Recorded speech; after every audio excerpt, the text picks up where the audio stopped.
NTV time, जनता की बात जनता के साथ।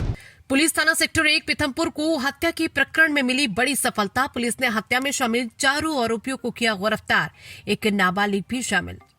दिनांक 25 जनवरी 2026 को सूचनाकर्ता ध्रुव पिता राजेश पांडे उम्र 19 साल निवासी हाउसिंग बोर्ड कॉलोनी पीथमपुर ने थाना रिपोर्ट की थी कि हाउसिंग कॉलोनी के पीछे शमशान घाट की बाउंड्री वॉल के पास गया तो एक अज्ञात व्यक्ति मृत अवस्था में उल्टा पड़ा था।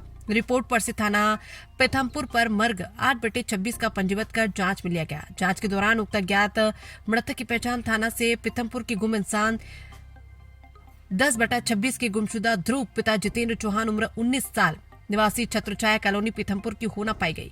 जांच के दौरान मृतक ध्रुव पिता का जितेंद्र का पीएम करवाया गया, जिसमें मृतक को गले में तथा जबड़े में चोट आने से मृत्यु होना बताई गई, जिस पर थाना सेक्टर 1 पीथमपुर पर अपराध क्रमांक 29/26 धारा 103(1) BNS का पंजीबद्ध कर विवेचना में लिया गया।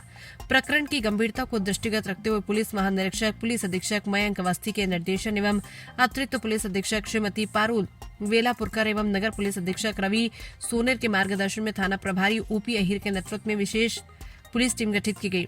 विवेचना के दौरान घटनास्थल से प्राप्त भौतिक साक्ष्य एवं तकनीकी साक्ष्यों के आधार पर दौरान विवेचना संदेही अंकलेश और टोनी पटेल पिता लोकेश पटेल उम्र 19 साल निवासी कासमास कॉलोनी भाटखेड़ी थाना किशनगंज को हिरासत में लेकर पूछताछ की गई तो बताया कि मैंने तथा मेरे साथी हितेश पिता प्रहलाद सोलंकी उम्र 21 साल निवासी बागोदा थाना बेटमा, रोहित और रुद्राक्ष पिता दीपक सोलंकी निवासी हाउसिंग कॉलोनी सेक्टर 1 पीथमपुर बाल अपचारी द्वारा ध्रुव को शराब की बोतल फोड़कर नुकीले हिस्से से एवं चाकू से उसके गले के पास गंभीर चोट पहुंचाकर तथा मुंह पर लात घूंस से मारकर उसकी हत्या कर दी थी तथा हत्या करने के बाद उसको उठाकर नाली में फेंक दिया।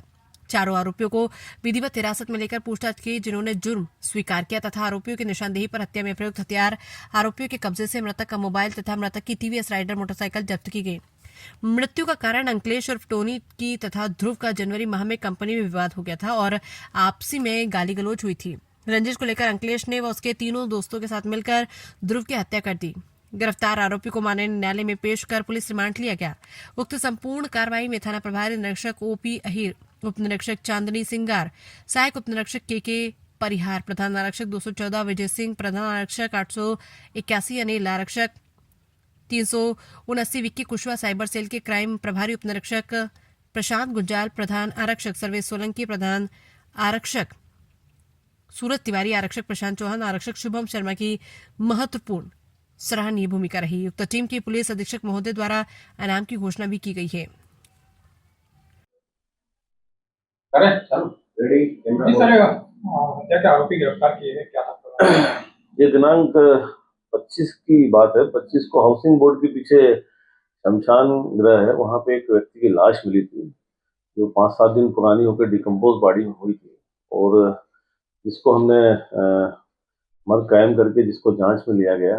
जांच में उसकी पहचान अंकलेश के अपना ध्रुव के रूप में हुई थी और के परिजनों से बातचीत करते हुए तकनीकी साक्ष्य के आधार पर प्रथम दृष्टया मामला हत्या का प्रतीत हुआ था और अनुसंधान के दौरान कुछ उसके CCTV फुटेज वगैरह मिले और उसके मोबाइल की कॉल डिटेल और तकनीकी साक्ष्यों के आधार पर 4 व्यक्तियों को हमने गिरफ्तार किया है, जिन्होंने हत्या को कबूल किया है और हत्या में जो प्रयुक्त हथियार वगैरह थे वो सभी उनसे जब्त किया गया है। हत्या का कारण क्या था? हत्या का कारण था आरोपी और फरियादी दोनों एक ही कंपनी में काम करते थे, जहां इनका कुछ दिन पूर्व विवाद हुआ था आपस में। उसी विवाद को लेके आरोपी ने अपने 3 दोस्तों के साथ मिलकर शराब पीने के लिए बुलाया इसे और वहां पे इसके हत्या कर दी गई। जैसे देखा जा रहा है सर, लाश के पास 100 के पास जो है कुछ इंजेक्शन या कुछ ऐसे हमारा पदार्थ मिले हैं सर, उसका क्या? वो वहां पे शमशान घाट है तो शायद वो पुराने कहीं पड़े होंगे, वो इस घटना से संबंधित नहीं है उसके।